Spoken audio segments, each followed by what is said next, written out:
tidak takut terhadap. Oke, insya Allah hari ini kita akan masuk ke surah Al-Lail. Selamat datang, ahlan wa sahlan bagi santri-santri baru. Ya, pokoknya intinya ikutin aja alurnya, nanti insya Allah dimudahkan. Pokoknya insya Allah kita tuh tidak akan pernah mengeluarkan santri-santri yang nilai ujiannya jelek, nggak akan pernah dikeluarkan. Dikeluarkan tuh biasanya karena dia tidak ini aja, tidak apa ya namanya, tidak tidak mengerjakan tugas gitu, tidak setoran gitu. Tapi kalau ujian pokoknya apapun yang terjadi ujian aja gitu kan. Sama kayak hidup, ujian hidup itu kan nggak permisi dulu, tiba-tiba ujian gitu.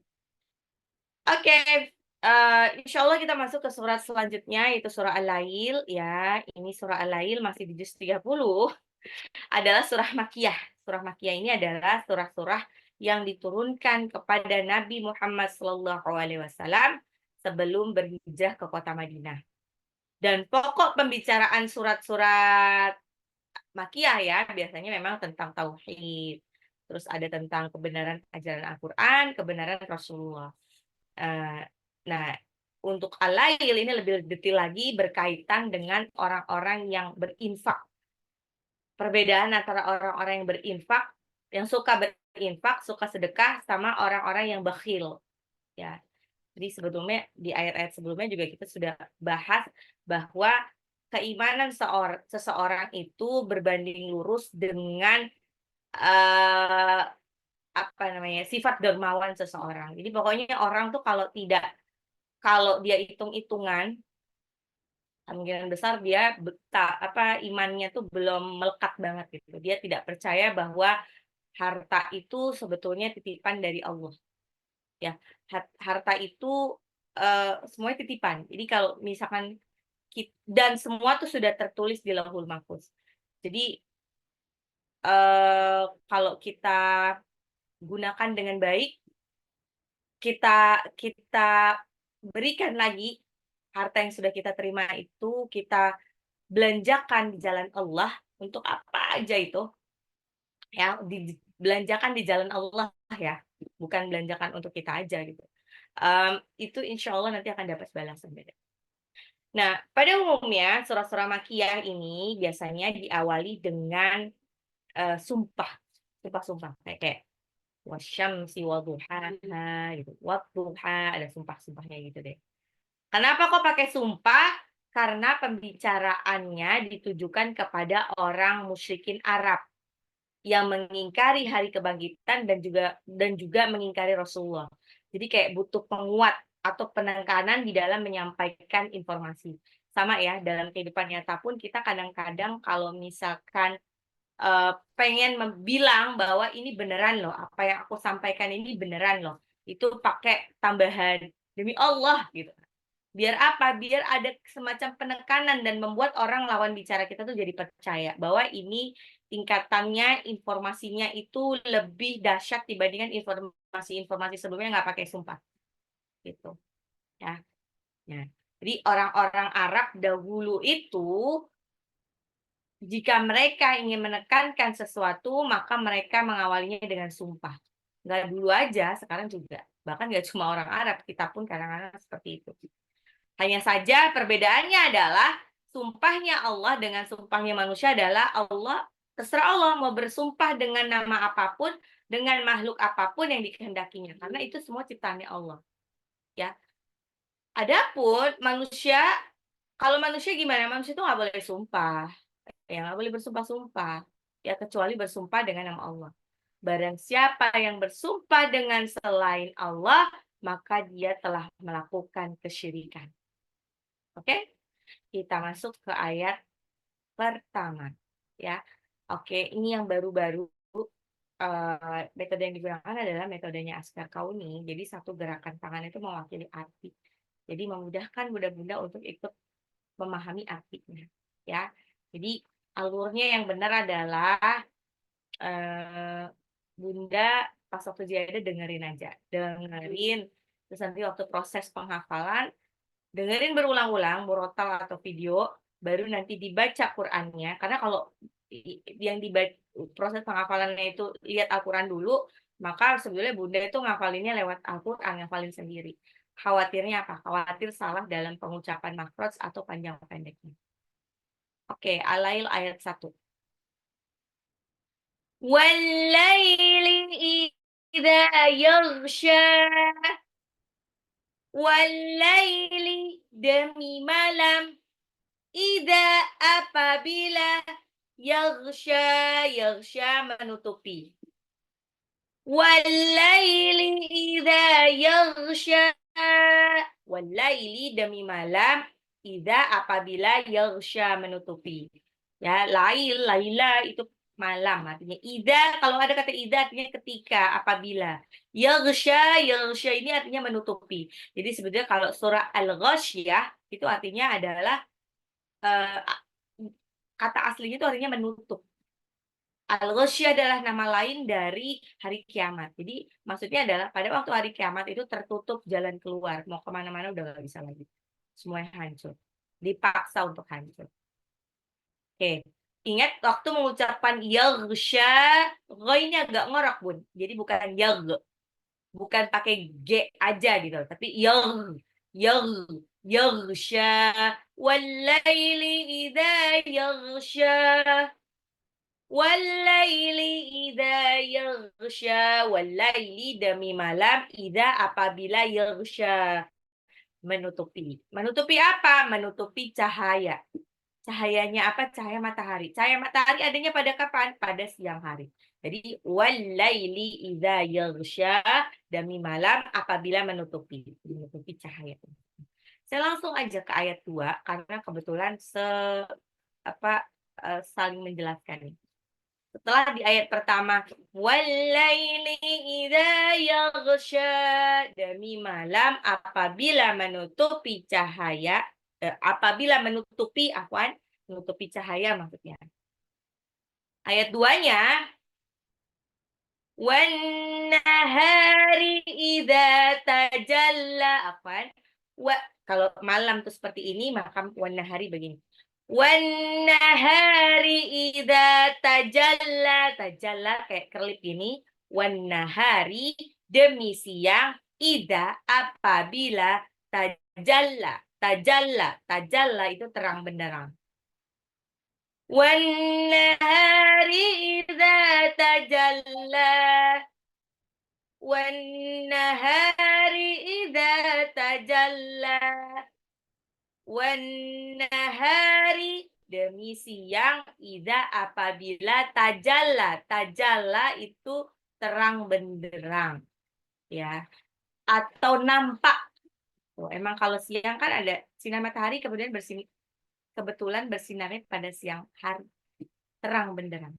Kalau malam tidak bersinar, walaupun bulan itu sebetulnya mendapatkan pantulan cahaya dari matahari. Wan-nahari idza tajalla, wan-nahari demi siang, idza apabila tajalla terang benderang. Wan-nahari idza tajalla. Jadi dari ayat ini, ayat 1 dan 2, ya, Allah bersumpah dengan dua hal yang saling berlawanan. Kalau di ayat 1 demi malam, ayat 2-nya demi siang, itu kan lawannya kan. Yaghsha menutupi, tajalla terbuka. Ya, Allah bersumpah dengan dua hal yang berlawanan. Ayat 1, wal-laili idza yaghsha, demi malam apabila menutupi. Ayat 2-nya, wan nahari demi siang, idza tajalla. Tajalla terang benderang. Kayak kerlipan matahari. Ya. Kenapa Allah bersumpah dengan dua ini? Kenapa Allah bersumpah dengan malam? Karena malam hari merupakan anugerah Allah yang besar untuk hambanya. Kok disebut anugerah besar? Kenapa? Malam hari ini adalah hadiah untuk hamba-hambanya, di mana orang-orang bisa beristirahat dengan tenang di rumahnya masing-masing setelah seharian bekerja mencari nafkah. Seperti di surah An-Naba ayat 10. وَجَعَلْنَا اللَّيْلَ لِبَاسًا. وَجَعَلْنَا اللَّيْلَ لِبَاسًا. Dan kami jadikan malam sebagai pakaian. Kenapa malam sebagai pakaian? Karena zaman dulu gelapnya tuh gelap maksimal. Jadi kalau malam tuh nggak ada penerangan di luar. Jadi walaupun telanjang itu nggak akan ada yang lihat. Jadi kayak pakaiannya dia itu adalah kegelapan malam.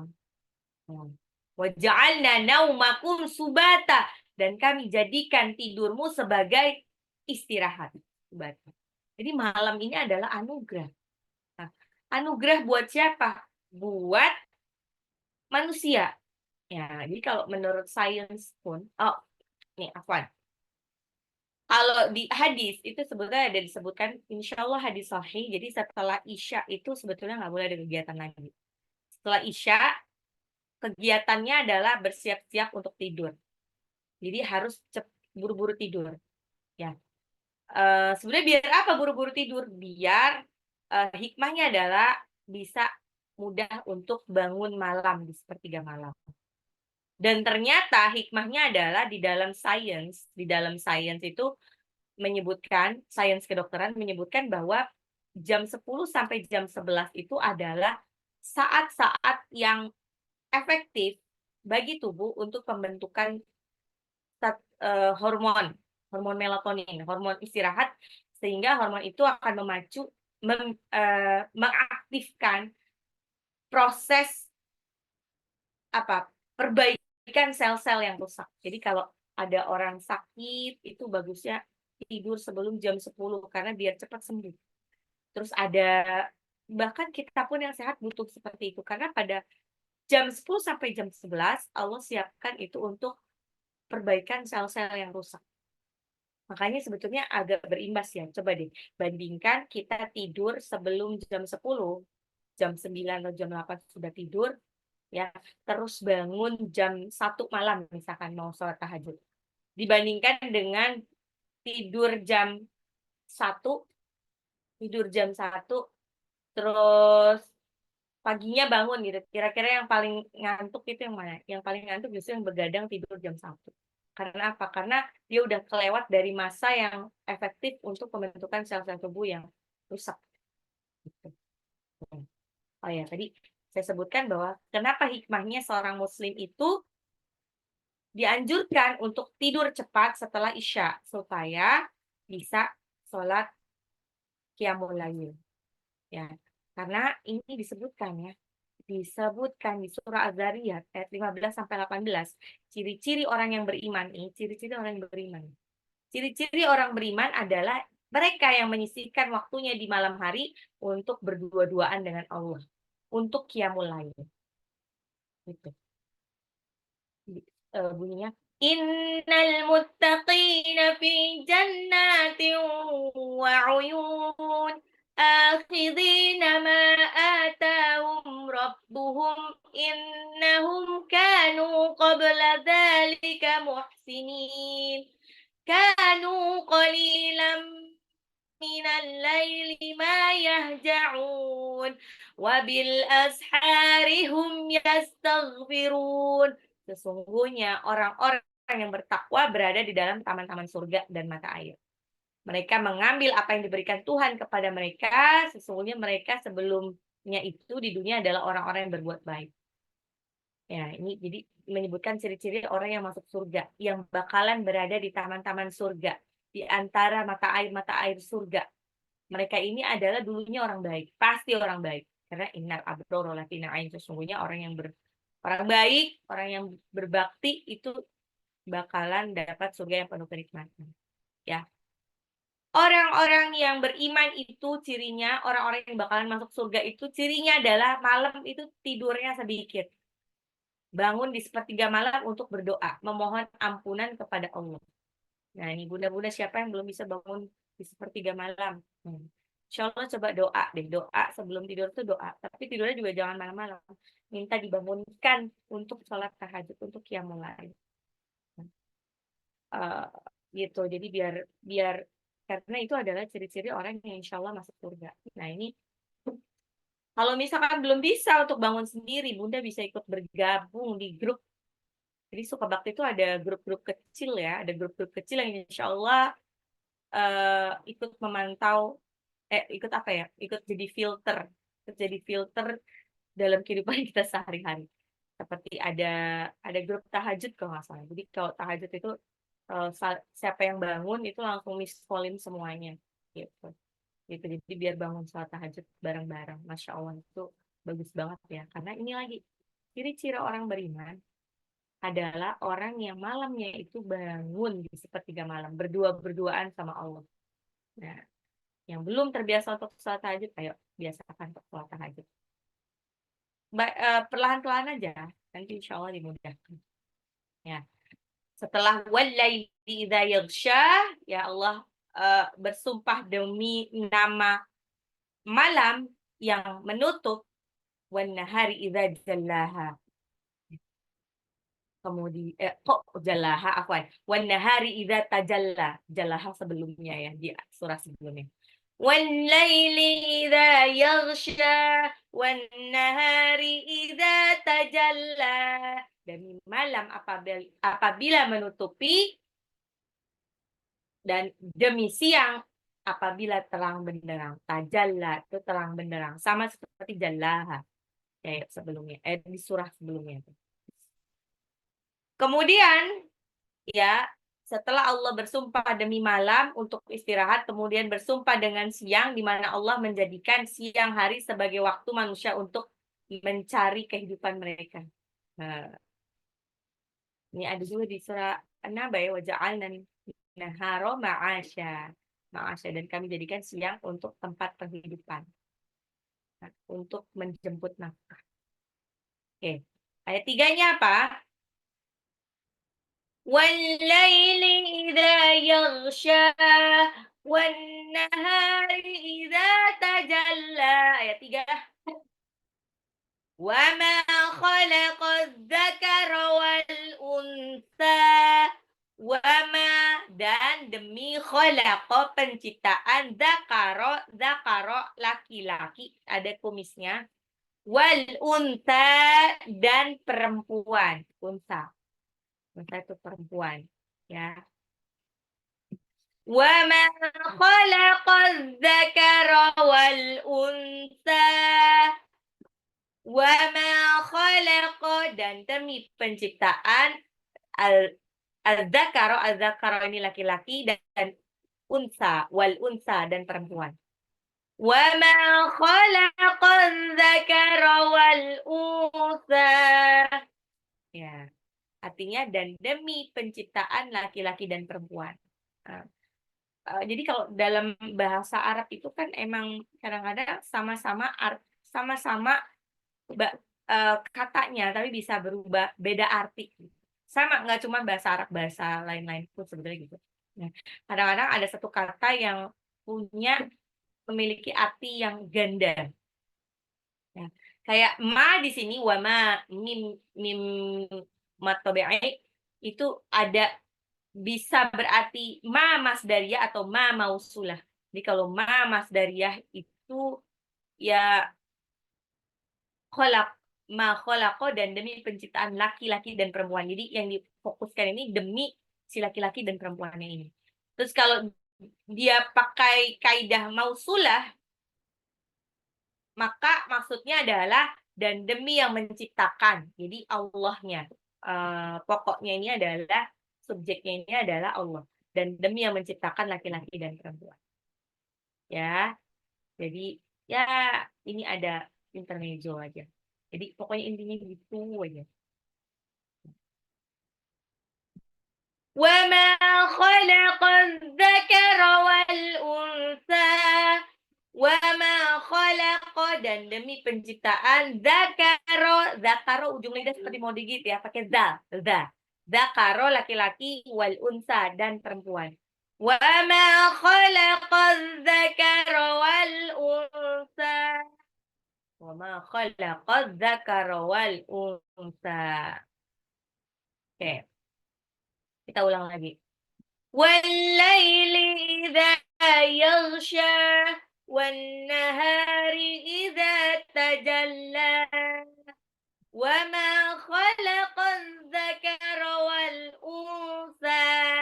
Kenapa bacanya unsa? Karena nunnya itu ketemu sa jadi ikfa, jadi ditahan. Gunnah, tidak boleh terdengar n-nya. Usa. Berikutnya, ayat berikutnya apa? Ayat 4. Inna sa'yakum lasyatta.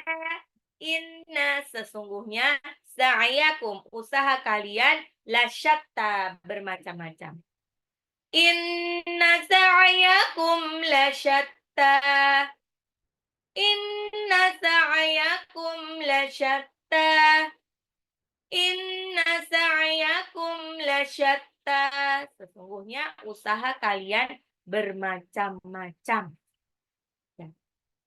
Inna sesungguhnya sa'yakum usaha kalian lasyatta bermacam-macam. Kalau pada ayat-ayat sebelumnya, ayat 1, ayat 2, ayat 3, Allah bersumpah dengan berbagai macam makhluknya, bersumpah dengan demi malam, demi siang, tuh demi penciptaan laki-laki dan perempuan, ya. Ini tujuannya bersumpah untuk apa? Untuk menekankan satu pernyataan bahwa amalan perbuatan manusia itu bermacam-macam.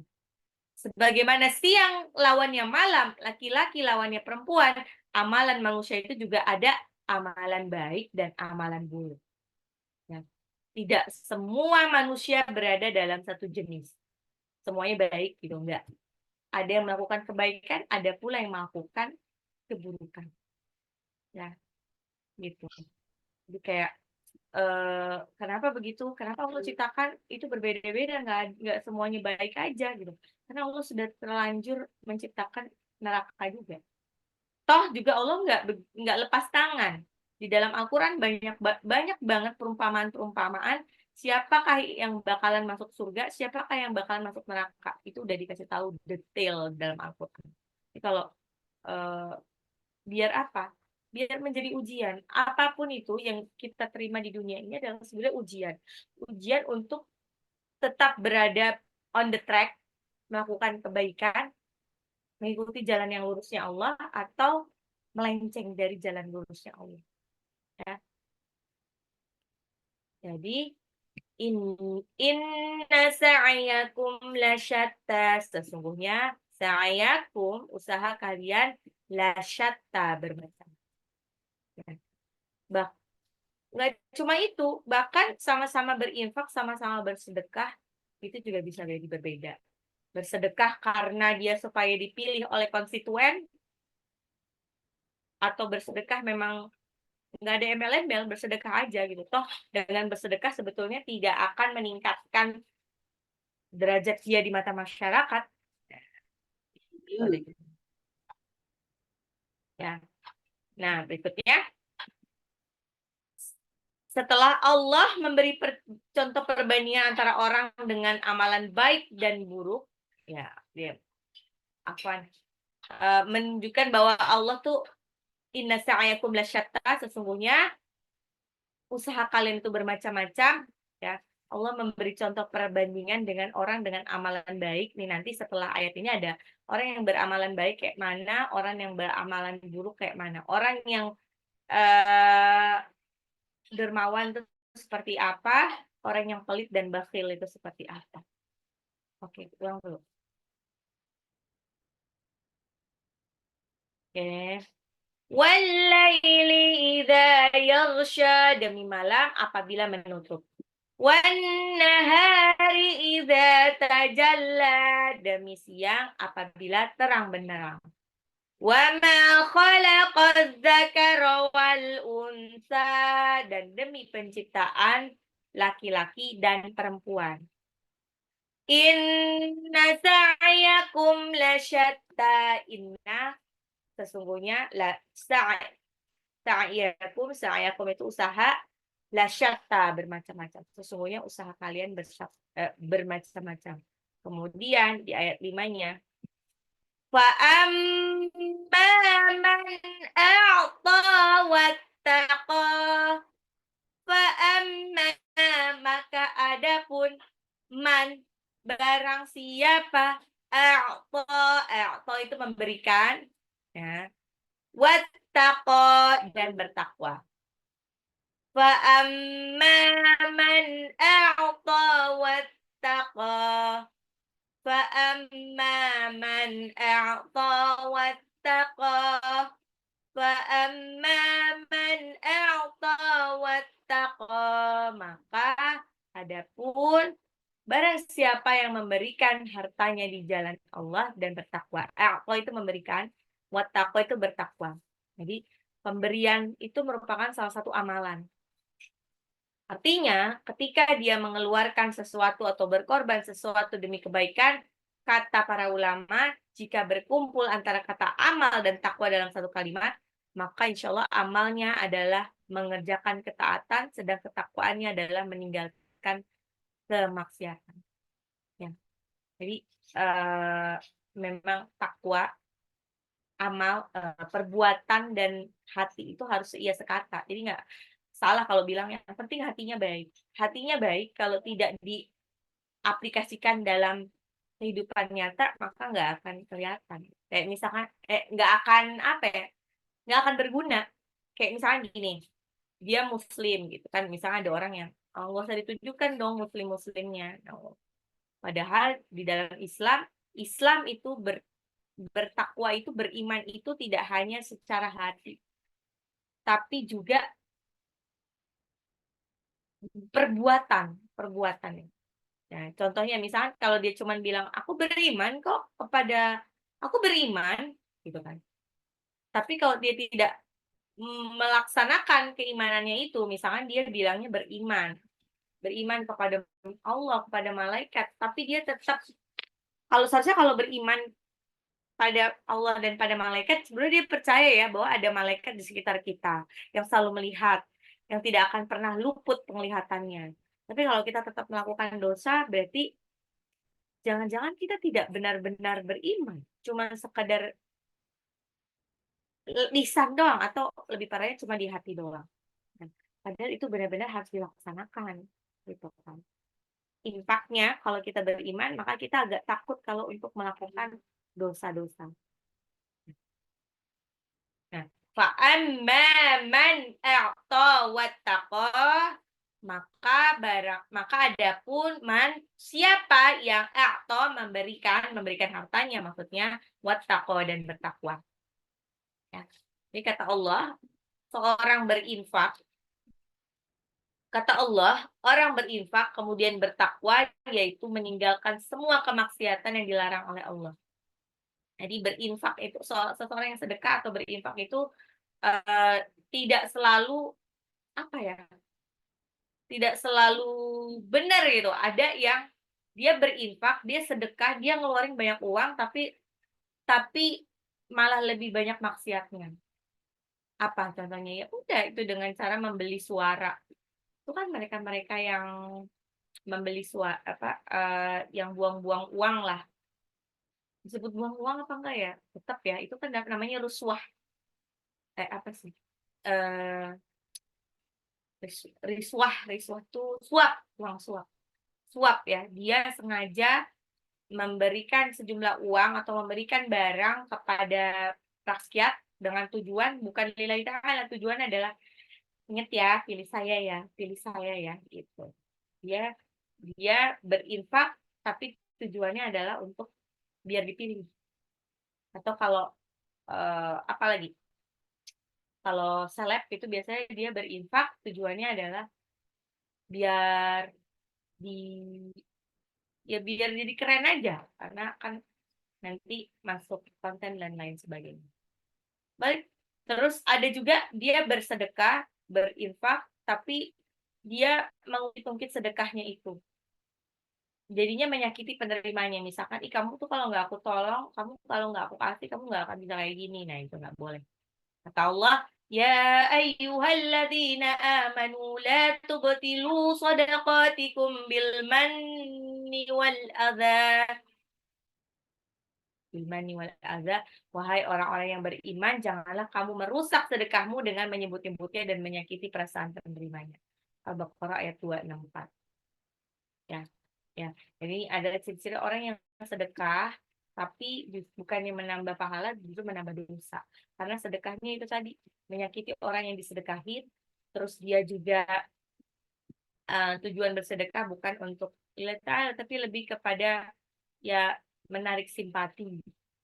Terus ada juga dia sedekah tapi malah dapat dosa, yaitu karena dia mengeluarkan sedekah atau infak pada tempat yang tidak diridhoi Allah. Ya, seperti mengeluarkan uang untuk kemaksiatan dan perkara yang sia-sia. Misalkan apa? Misalkan nih lihat-lihat nih, ada banyak mungkin sumbangan yang datang ke rumah Bunda gitu. Itu dipilih-pilih tuh. Kira-kira kalau misalkan di daerah tertentu, kalau 17 Agustusan itu biasanya ada dangdutan gitu kan. Terus kalau kita nyumbang untuk dangdutan, hati-hati, jangan-jangan nanti itu benar-benar menambah maksiat kita, karena kita nggak melakukan maksiat itu, tapi kita punya andil dalam maksiat itu. Biasanya kalau dangdutan, tambah lagi ada dipakai buat joget-joget dan plus minum gitu kan. Akhirnya kita juga jadi ikut berdosa. Terus atau dia sedekah tapi utangnya masih ada. Ingat, utangnya tuh utang apa dulu? Utang yang jatuh tempo ya. Oke. Kita ulang lagi. Walaili idza yaghsha, demi malam apabila menutup. Wan nahari idza tajalla, demi siang apabila terang benderang. Wa ma khalaqaz dzakara wal unsa, dan demi penciptaan zakaro laki-laki dan unta dan perempuan. Inna sa'yakum lasyatta, sesungguhnya usahamu lasyatta, benar-benar beraneka ragam. Fa amma man a'ta wattaqa, maka adapun man yang a'ta memberikan hartanya, wattaqa dan bertakwa. Nah, ini saya tambah dikit ya, yang dikit. Di ayat 6-nya. Oke. Wasaddaqa bil husna, wasaddaqa bil husna. Dia membenarkan yang terbaik. Al-husna ini maksudnya lebih ke terbaik. Apa sih al-husna itu? Kenapa wasaddaqa bil husna, dan membenarkan yang terbaik? Jadi ternyata sedekah itu bukan sekedar sedekah aja. Ya. Nah, ada impak dari itu. Kalau ini wasaddaqa bil husna, dan membenarkan yang terbaik, maksudnya al-husna di sini adalah yang terbaik. Ada 3 pendapat di kalangan ahli tafsir. Yang pertama, al-husna di sini adalah kalangan salaf menyatakan bahwa al-husna adalah kalimat la ilaha illallah. Maksudnya membenarkan la ilaha illallah. Kedua, al-husna ini berarti surga. Maksudnya ini ada firman di surah Yunus ayat 26 tuh. Lilladzina ahsanul husna wa ziyadah. Bagi orang yang berbuat baik ada pahala yang terbaik, surga dan tambahannya. Terus tafsiran salaf ketiga apa? Oh ya, tadi al-husna itu artinya surga, dan tiga ini al-husna artinya adalah bil khalfi minallah, ganti dari Allah. Maksudnya pahala. Di orang tuh kalau berinfak, wasaddaqa bil husna, membenarkan yang terbaik. Yang pertama yang terbaik itu la ilaha illallah. Kalimat la ilaha illallah ini berarti pernyataan keimanannya.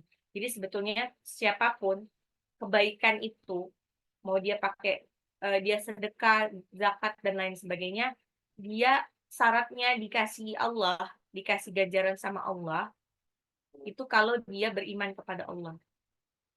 Kalau dia beriman kepada Allah. Keimanan itu dengan apa? Dengan la ilaha illallah. Itu begitu sih. Nah, jadi memang ini saya sering sampaikan berkali-kali. Jadi kenapa disebutkan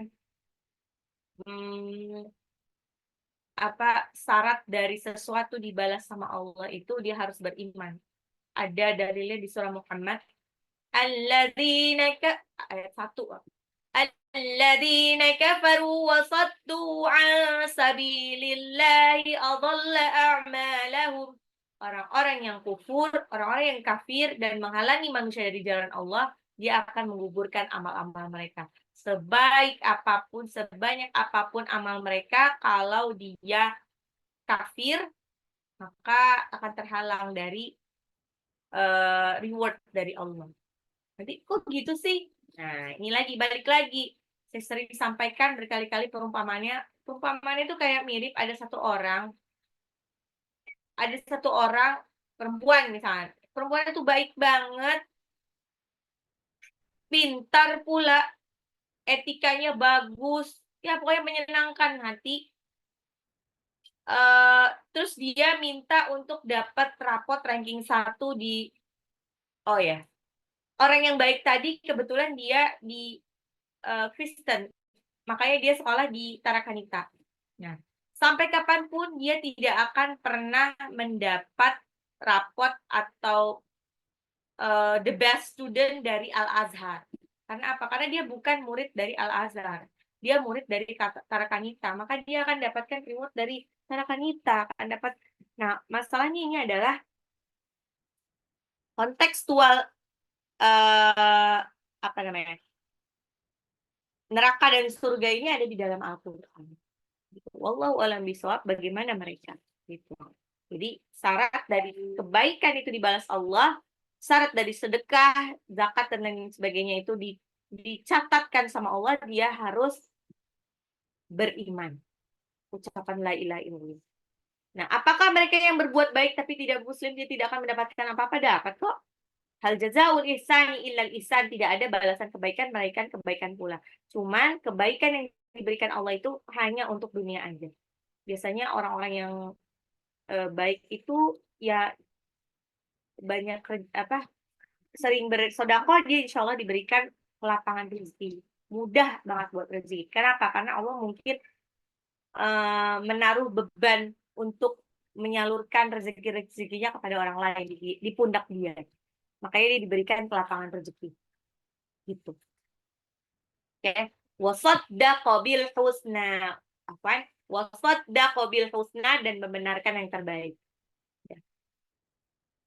Membenarkan yang terbaik. Oke. Ulang lagi. Wal-laili idza yaghsha, demi malam apabila menutupi. Wan-nahari idza tajalla, demi siang apabila terang benderang. Wa ma khalaqadz dzakara wal unsa, dan demi penciptaan laki-laki dan perempuan. Inna sa'yakum lasyatta, sesungguhnya usahamu lasyatta, benar-benar beraneka ragam. Pokoknya kalau ada lam harokat fathah di awal itu artinya benar-benar atau pasti. Fa amma man a'ta wattaqa, amma maka adapun man, barang siapa yang a'ta, memberikan apa? Memberikan nafkahnya, memberikan hartanya di jalan Allah, wattaqa, dan bertakwa, wasaddaqa bil husna, serta membenarkan balasan yang terbaik. Ayat 7. Fasanuyassiruhu, fasanuyassiruhu lil yusra, fasanuyassiruhu, kami akan melapangkan baginya jalan lil yusra, jalan kemudahan. Jadi orang-orang yang baik ini udah jaminan dari Allah. Selain dia dapat balasan di dunia dengan segala macam kemudahan-kemudahan, kalau dia beriman maka Allah akan berikan ganjaran di akhirat. Ya. Orang yang berinfak kemudian meyakini bahwasanya maksudnya orang yang membelanjakan hartanya di jalan Allah, kemudian meyakini bahwa Allah akan memberikan balasan berupa ganti di dunia dan ganjaran pahala di akhirat, maka Allah akan mudahkan urusan-urusannya. Demikianlah yang dialami oleh banyak orang dalam kehidupannya. Insya Allah. Jadi kayak orang akan mudahkan urusan-urusannya. Tapi jangan Bunda menganggap begini ya, yaudah dah aku sedekah segini 100.000 gitu kan. Katanya nanti dapat ganjaran berkali-kali lipat, 10 kali lipat. Jadi dapat 1 juta gitu. Enggak seperti itu. Kadang-kadang kita tuh suka salah mengartikan rezeki. Rezeki selalu dianggap sebagai value uang, nilai uang atau jumlah harta. Padahal tidak. Rezeki itu rezeki itu bisa berarti kesehatan. Jangan-jangan Bunda masih hidup sampai sekarang, jarang sakit, itu gara-gara apa? Gara-gara kebaikan Bunda. Kebaikan Bunda kepada orang lain didoakan sama orang lain. Orang lain sayang. Insya Allah. Makanya saya kadang-kadang kalau misalkan yang saya syukuri kalau misalkan lagi saya sakit, alhamdulillah saya nggak sakit gitu kan.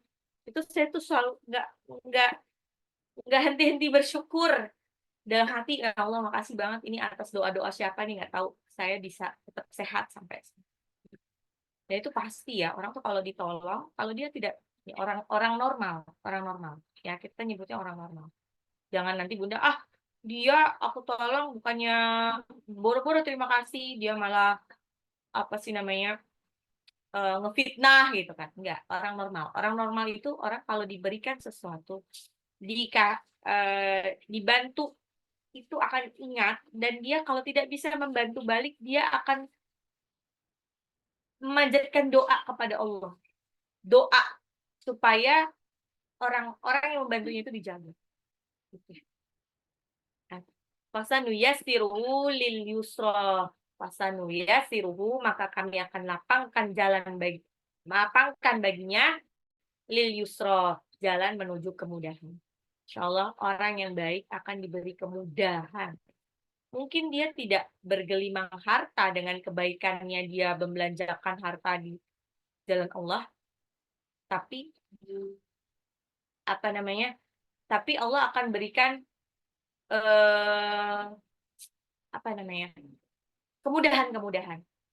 Nih, saya sering oh ya, sama seperti apa sih membelanjakan di jalan Allah, membelanjakan di jalan Allah, misalkan dia sedekah, sedekah ikut urun dalam kegiatan eh, belajar mengaji gitu kan. Terus ada juga apa namanya, dia suka memberi makan orang lain, suka nraktir orang lain walaupun dia mungkin nggak kebanyakan uang, tapi dia tahu bahwa pahala memberikan makan orang itu besar. Jangankan memberi makan orang miskin, memberi orang makan orang yang tidak lapar saja itu udah dapat pahala. Terus membelajarkan di jalan Allah, umroh dan haji, terus berkurban dan lain sebagainya. Ada satu cerita, ini ceritanya menarik sekali karena ini cerita nyata. Selama ini kan orang-orang selalu apa ya, orang-orang yang kebetulan nggak mampu suka pesimis gitu. Aduh, aku tuh pengen umroh, pengen haji, tapi boro-boro deh penghasilan nggak apa. Nah, balik lagi, umroh dan haji bukan ibadah harta. Allah tidak memanggil mereka-mereka yang berharta. Demi Allah, Allah tidak memanggil mereka-mereka yang berharta, tapi Allah memampukan orang-orang yang memang ada niat ke sana. Jangan kecil hati ya Bunda nih, Masya Allah. Tetap memupuk impian, tetap melakukan apa ya, kebaikan-kebaikan, ya. Jangan takut-takut untuk melakukan kebaikan, jangan sayang-sayang kalau mengeluarkan uang di jalan Allah itu pasti diganti. Pasti diganti. Ya. Jadi umroh dan haji itu adalah Allah yang mengundang langsung. Jadi kalau Allah sudah mengundang seseorang, maka harta itu bukan masalah. Allah akan mampukan. Sebaiknya kalau Allah tidak pernah mengundang, Allah tidak mengundang dia, mau dia duitnya banyak, mau dia hartanya banyak, mau dia terbiasa bolak-balik naik pesawat, kalau Allah tidak mengundang, maka Allah tidak akan pernah mengundang dia. Akan susah gitu. Ini ada satu cerita, ini cerita menarik banget, cerita tentang Pak Sulin ya. Ini ada tokohnya, fotonya pun saya ada. Jadi si Pak Sulin ini adalah seorang pemulung. Pemulung kan nggak punya penghasilan tetap ya Bu. Pemulung dan dia nggak punya rumah, nggak punya rumah, punya tempat berlindung, bedeng. Pak Pak Sulin ini tinggal di daerah sekitar Meikarta. Bunda tahu nggak sih Meikarta tuh adalah properti nya ya Meikarta itu yang dulu suka heboh ya. Sekarang tetap berjalan sih. Ya daerah-daerah Cikarang sana. Dia tuh ya dia biasa mulung di situ. Tinggalnya memang dari dulu tuh di situlah dekat-dekat situ, tapi dia nggak punya rumah yang rumah seperti kebanyakan orang gitu lah. Bedeng gitu dia punya. Nah, Pak Sulin ini entah bagaimana dia mungkin selalu memupuk impian untuk pengen haji. Suatu ketika Pak Sulin ini dicari sama aparat kecamatan. Dicari sama aparat kecamatan. Pak Sulin takut dong dicari sama aparat kecamatan di dekat sana Mekarta. Pak Sulin dicari, udah ketakutan banget, dia takut, aduh aku salah apa ya, orang kecil kalau salah ntar gimana, bayar-bayar nggak punya uang. Ternyata dia dipanggil sama Pak Camat, di situ eh, ada Pak Camat, ada perwakilan Meikarta dan lain-lain. Tahu nggak apa? Eh, Pak Camat itu bilang, Pak Sulin, ini di sini ada perwakilan dari Meikarta. Kebetulan Meikarta mau memperluas propertinya, mau memperluas. Nah, kebetulan ada satu bidang tanah yang itu pemiliknya siapa gitu. Itu pemiliknya tuh kalau eh, kita telusuri keturunan anak keturunannya itu ternyata cuma ada tinggal Pak Sulin gitu. Pak Sulin pun kaget karena selama ini dia tinggal di kayak rumah sederhana, dia nggak tahu ada tanah peninggalan dari kakeknya gitu kan yang kaget kan Pak Sulin. Eh, terus bagaimana gitu kan? Ya Pak Sulin mohon berkenan kita akan memberikan uang 500 juta. 500 juta. Padahal mungkin itu agak dibohongin juga ya. Pak Sulin cuma dapat 500 juta. Tapi alhamdulillah itu Pak Sulin sujud syukur, ya Allah dapat 500 juta. Padahal dia megang 2 juta aja nggak pernah. Megang 2 juta aja nggak pernah kata Pak Sulin. Terus orang-orang orang-orang di sekitar bedeng apa pemulung itu kan ya alhamdulillah kompak gitu. Pak Sulin di diarak keliling kampung dari kecamatan sampai ke bedengnya lah ceritanya kan. Itu diarak saya kayak ditandu gitu, diarak gitu kan. Bilangnya apa? Pak Sulin kaya, Pak Sulin kaya, Pak Sulin kaya gitu kan. Apa yang terjadi pas sampai di kebetulan di situ ada masjid besar dan itu lagi ada tablik akbar. Ada satu ustadz terkenal dan dia sebetulnya punya biro umroh dan haji juga. Karena heboh banget di luar, ustadznya keluar dong, ada apa nih, ada apa? Gitu. Masyarakat apa orang warga yang lewat duluan itu tuh si Pasulin jadi kaya. Kenapa kaya? Iya dia dapat uang kaget 500 juta gitu kan gitu. Ay, Masya Allah gitu kan. Jadi ngelihat dong arak-arakannya terus tinggal lihat Pasulin sampai di hadapan Ustadz itu. Assalamualaikum Pasulin ya. Waalaikumsalam gitu kan.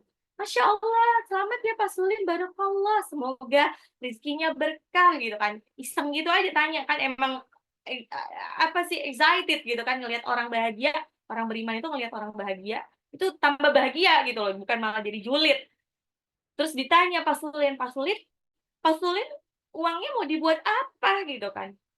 Segitu banyak kan nah sama lah kepo, saya juga mungkin kalau ketemu Pak Sulin bakalan kepo itu waktu dia baru dapat uang. Ternyata Pak Sulin bilang saya tuh pengen haji deh, saya pengen haji gitu, pengen haji tahun ini gitu kan. Oh ya Allah gitu kan si ustadznya padahal dia punya travel umroh dan haji tuh dia emang tanpa tendensi, dia cuman Masya Allah semoga dimudahkan ya Pak Sulin, semoga Pak Sulin bisa ibadah haji gitu kan. Doa biasa aja, doa tulus. Pak Sulin langsung nembak kok. Karena mungkin Pak Ustadz itu baju penampilannya beda sama penampilan rakyat yang lain ya, warga yang lain gitu kan. Jadi dia udah bisa nebak bahwa itu Ustadz gitu kan. Atau dia mungkin mendengar ada orang yang manggil itu Ustadz gitu. Pak Ustadz emang nggak bisa bantu saya gitu. Bantu apa ya Pak Sulin gitu. Saya mau haji tahun ini gitu kan. Hah? Mau haji tahun ini juga gitu. Dan Pak Ustadznya juga Kaget kan ditodong seperti itu. Pak Sulin bilang, "Iya, saya takut tahun depan saya sudah mati atau, uangnya habis," gitu kan. Saya nggak tahu lagi gimana cara dapat uang seperti ini, saya juga nggak yakin ini juga saya masih nggak percaya dapat uang seperti ini. "Oh, tahun ini ya? Aduh, tapi padahal ini hari terakhir penyerahan buat visa haji." Jadi itu sekitar tahun berapa ya? Mungkin 2016 kali. Penyerahan terakhir untuk untuk visa haji gitu kan. Tapi coba saya telepon dulu ya. Nah, Pak Ustadz itu telepon anak buahnya. Ditanya, "Ini bisa nggak selipin lagi gitu, 2 visa haji tahun ini?" Gitu kan. Ternyata pegawainya bilang, nggak disangka Pak, pegawainya bilang, "Kayaknya bisa deh, soalnya ini ada jamaah kita yang kurang," gitu kan. Jadi bisalah diurus sampai maksimal lusa gitu kan. Oh ya udah Pak Sulin, bisa ternyata, alhamdulillah. Kan dikasih tahu, eee eee, "Tapi Pak Sulin, eee, bisa ada paspornya nggak? Biar saya urus, biar pegawai saya urus." Pak Sulin pemulung, mana punya dia paspor. Terus Pak Sulin bilang nggak punya paspor. "Oh ya udah, Pak Sulin punya KTP nggak?" "Nggak punya juga." Dia nggak punya KTP, dia nggak punya paspor dia nggak punya KTP apalagi paspor. Kayak udah pusing banget kan, Pak Ustadznya juga, "Ya Pak Sulin, saya nggak janji ya kalau kayak gini." "Ah Pak Ustadz, tolonglah Pak Ustadz, ini duitnya saya kasih Pak Ustadz semua, pokoknya saya mau ibadah haji tahun ini, harus tahun ini Pak Ustadz. Tahun depan saya nggak yakin masih hidup," gitu kan. Oh baiklah, Pak Ustadz itu yang udah, gimana ya, kayak takut janji karena dia takut pasti nggak bisa gitu, udah kebayangnya udah nggak bisa. Tapi qadarullah akhirnya, dibantu, besoknya tuh dibantu Pak Sulim bikin KTP, sekalian bikin paspor. Keren banget nggak sih bisa dalam satu waktu, karena alhamdulillah itu tiba-tiba aja ada yang banyak bantu gitu, ada yang banyak bantu. Akhirnya Pak Sulim besoknya itu punya paspor, terus paspor itu bisa dimasukkan, untuk persyaratan visa haji kan. Dan usahanya akhirnya dia bisa dapat visa haji dan itu kayak wow banget, udah kayak miracle banget dia bisa dapat itu. Nah, pas sudah yakin dia dapat visa, ustadznya datang lagi ke Pak Sulin, "Pak Sulin, alhamdulillah Pak Sulin bisa berangkat haji tahun ini, siap-siap ya Pak Sulin. Ini kemarin, biaya hajinya untuk Pak Sulin sama istri, jadi total berdua 420 juta." Pak Sulin juga kaget, "Loh, katanya mahal," gitu kan. Kata ustadznya bilang, padahal itu haji furodai ya maksudnya ya, bukan plus lagi ya. Ya masuk furoda gitu. Terus kata ustadznya, "Alhamdulillah dikasih kemudahan, ada banyak yang ngebantu," gitu kan. Dikasih lagi 80 juta. Pak Sulin tidak punya rekening bank, ya. Pak Sulin juga tidak terbiasa dengan megang ATM atau apa kan, nggak punya rekening bank. Akhirnya atas saran dari orang-orang, Pak Sulin belikan itu 80 juta, kan 500 kurang 420. Itu ada 80 juta itu dibuat untuk apa? Dibuat untuk, apa namanya, untuk beli emas. Jadi semua 80 jutanya dibeliin emas. Akhirnya Pak Sulin berangkat haji dan dia qadarullah dia hanya seorang pemulung, tapi dia bareng sama, eee, ya namanya furoda ya, kan mas eksklusif ya. Dia bareng sama jamaah haji yang notabene mereka adalah, BOD-BOD di satu perusahaan dan pejabat-pejabat. Nah, kebetulan ini salah satu ininya adalah teman saya itu, di termasuk BOD yang beruntung, ibadah haji bareng Pak Sulin. Nah, udah sampai di tanah Makkah, Pak Sulin belum pernah keluar negeri sama sekali. Jangankan keluar negeri, dia cuma tinggal di Meikarta, tapi ke Jakarta aja, ke hotel-hotel Jakarta belum pernah. Ke Jakartanya ini belum pernah. Jadi dia tuh yang selalu Pak Sulin sama Bu Sulin ya. Nah, teman saya perempuan dan dia bareng sama Bu Sulin. Bu Sulin itu tinggal sekamar sama dia. Bu Sulin tuh kalau mau ke kamar mandi selalu minta ditemenin sama teman saya gitu. Temenin, karena dia nggak tahu itu gimana cara kerjanya, gimana cara mencetnya, cara apa gitu kan. Segala macam kemana-mana tuh juga ditemenin. Eh, dan dia kan nggak bawa duit sama sekali ya ke haji, cuman bawa emas-emas itu doang. Dia tuh bilang gini, aduh ini maaf kalau saya tuh pengen belanja buat oleh-oleh karena saya kan nggak tahu bakalan balik lagi ke sini apa enggak gitu kan. boleh nggak saya, eee eee, apa namanya, minta tolong ibu yang belanjain, entar saya ganti sama emas ini, saya mah punya banyak emas, gitu kan. Dia taruh emasnya itu ini tau nggak sih, kalau yang suka yang pernah haji atau umroh, di kaos dalam yang ada sletingnya itu loh. Gue dia naruh emasnya di situ. Nah, karena orang-orang sekitar baik, "Udah, Bu Sulin, Pak Sulin, udah, ribet, mendingan Pak Sulin sama Bu Sulin mau beli apa? Saya beliin," gitu kan. Jadi teman saya beliin, terus teman-teman yang lain beliin. Akhirnya Pak Sulin itu selama di Tanah Suci dijamu sama orang-orang sekitarnya. Emasnya tidak berkurang sedikit pun, dia pulang bawa oleh-oleh yang banyak plus uang. 80 juta masih utuh, plus uang tambah. Jadi dia bisa buat modal hidup, bisa buat beli rumah kecil, juga. Jadi ini contoh Pak Sulin yang hanya seorang pemulung, dia diundang Allah, dimampukan sama Allah untuk pergi haji malah, bukan hanya umroh.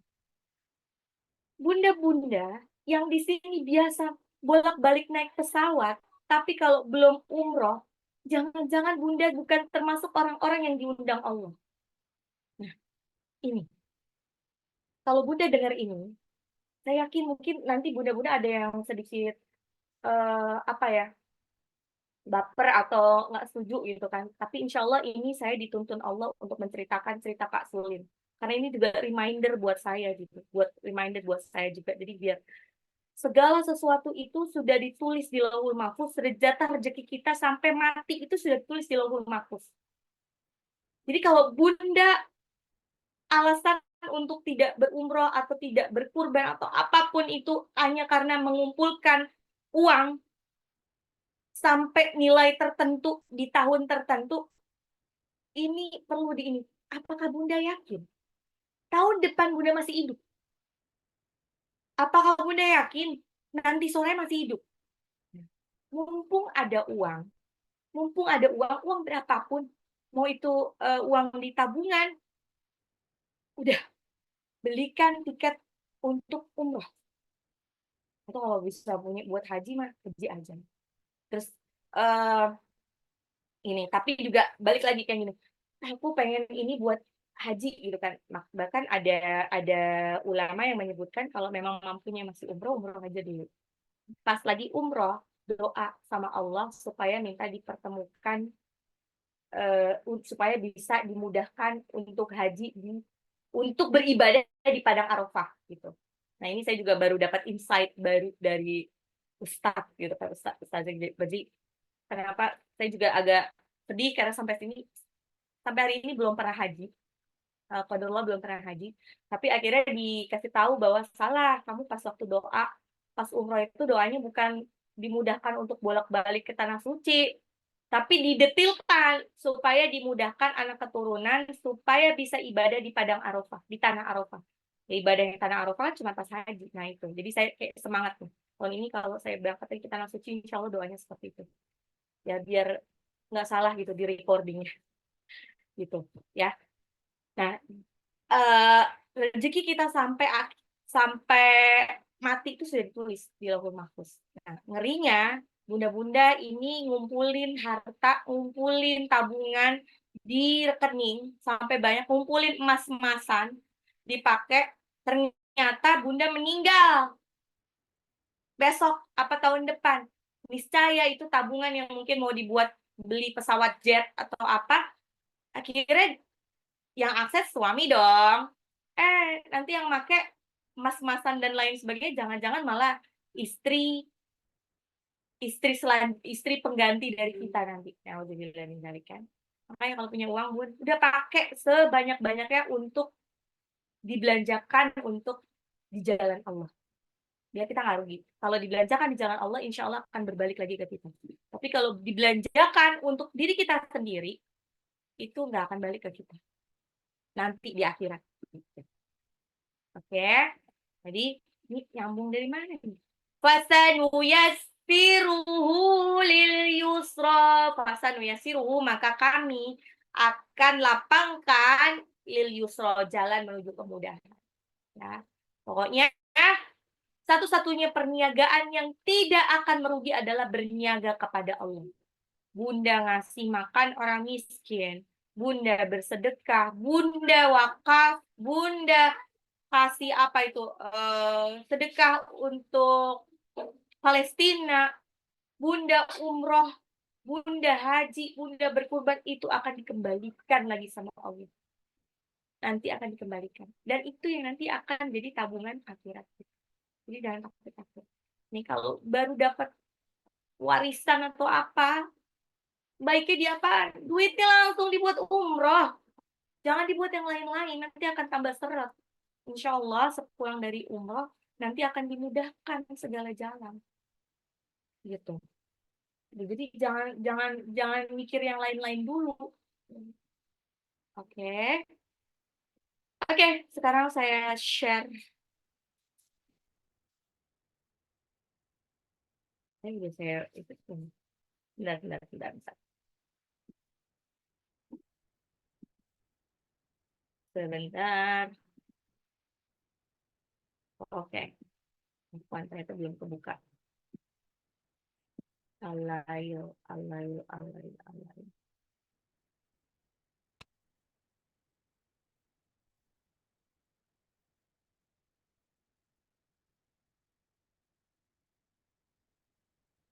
Terus kenapa cannot open?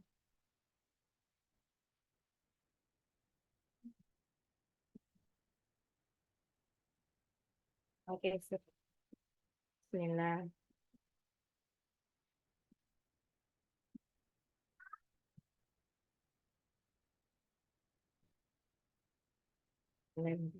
Wal-laili idza yaghsha. Wal-laili demi malam idza apabila yaghsha menutup. Wal-laili idza yaghsha. Wal-laili demi malam idza yaghsha apabila menutup. Ya, wal-laili. Nah, ini lail ini sifat lin. Nanti kalau nyebut lagi alif lam di depan itu masuk apa? Itu sebenarnya masuk alif lam samsiah ya, bukan masuk alif lam qamariyah. Ida dalnya matobi'i 2 harokat, yaghsha shinnya masuk matobi'i. Yagh agak ngorok. Walaili idza yaghsha demi malam idza apabila yaghsha menutupi. Wan nahari idza tajalla. Wan nahari demi siang idza apabila tajalla. Tajalla itu adalah terang benderang. Wan nahari demi malam idza apabila tajalla. Terang benderang. Wan nahari idza tajalla. Wan nahari alif lam samsiah haknya 2 harokat matobi'i. Idza dalnya matobi'i. Tajalla lamnya matobi'i. Wan nahari demi siang idza apabila terang benderang. Wa ma khalaqaz dzakara wal unta. Wa ma khalaqa dan demi penciptaan dzakara laki-laki wal unsa nih kayak megang anting dan perempuan. Wa ma mimnya 2 harokat adzakara alif lam samsiah al unsa alif lam qamariyah alnya dibaca jelas nun sukun penusa disamarkan karena dia ikfa unsa unsa ya ya apaan ini nunnya kurang nih ada apa namanya ada ikfa-nya ta-nya matobi'i. Wa ma khalaqaz dzakara wal unsa. Wa ma khalaqaz dzakara wal unsa. Wa ma khalaqaz dzakara wal unsa. Empatnya. Inna sa'yakum lasyatta. Inna sesungguhnya sa'yakum usaha kalian lasyatta benar-benar bermacam-macam.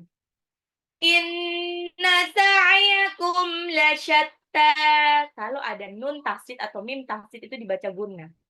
Ya, harus ditahan. Inna, imma, amma, amma. Gitu. Inna sa'yakum lasyatta. Sesungguhnya sa'yakum, usaha kalian lasyatta, benar-benar bermacam-macam. Inna sa'yakum lasyatta. 5. Fa'amma man a'ta wattaqa. Fa'amma, maka adapun man, barang siapa, a'ta itu memberikan, wattaqa dan bertakwa. Fa'amma man a'ta wattaqa. Fa'amma man a'ta wattaqa. Fa'amma man a'ta wattaqa. Nah, wasaddaqa bil husna, wasaddaqa dan membenarkan yang terbaik. Bil husna ada alif lam qamariyah, alif lamnya dibaca jelas. Bil husna, nunnya panjang. Wasaddaqa bil husna. Wasaddaqa bil husna. Fasanuyassiruhu lil yusra. Fasanuyassiruhu, maka kami lapangkan jalannya lil yusra, untuk jalan kemudahan. Maka kami lapangkan menuju jalan kemudahan. Bu-nya di sini mad silah qasirah. Kenapa? Karena ada mad tabi'i yang jungkir balik, domah jungkir balik. Mad tabi'i bertemu dengan huruf selain alif dan hamzah. Fasanuyassiruhu lil yusra. Fasanuyassiruhu lil yusra. Lang. Walaili idza yaghsha. Walaili demi malam, idza yaghsha apabila tertutup, apabila menutup. Wan-nahari idza tajalla, demi siang apabila tajalla. Apabila tajalla itu menampak terang benderang, afwan. Wa ma khalaqadz dzakara wal unsa, dan demi penciptaan dzakara wal unsa, penciptaan laki-laki dan perempuan. Inna sa'yakum lasyatta, sesungguhnya sa'yakum, usaha kalian lasyatta, benar-benar bermacam-macam. Fa'amma man a'ta wattaqa, maka adapun man, barang siapa, a'ta memberikan infak, wattaqa dan bertakwa, wasaddaqa bil husna dan membenarkan yang terbaik, fasanuyassiruhu lil yusra, fasanuyassiruhu, maka kami lapangkannya lil yusra, menuju jalan kemudahan. Oke, 7 ayat saja hari ini. Insyaallah. Ya. Apakah ada pertanyaan-pertanyaan Bunda-Bunda Solehah?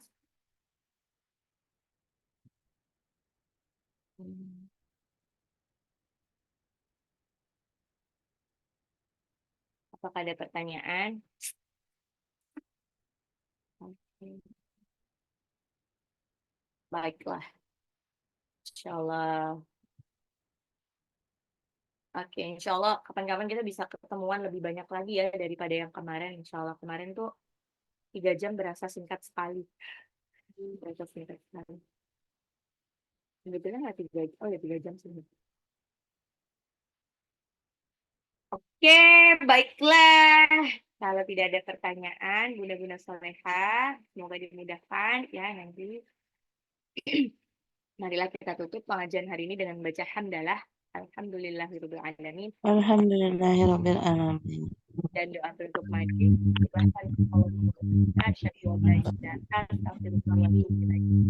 Yang benar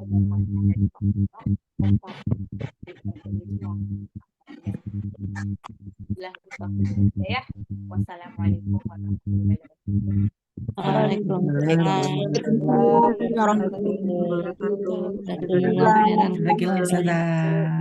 Assalamualaikum. Waalaikumsalam.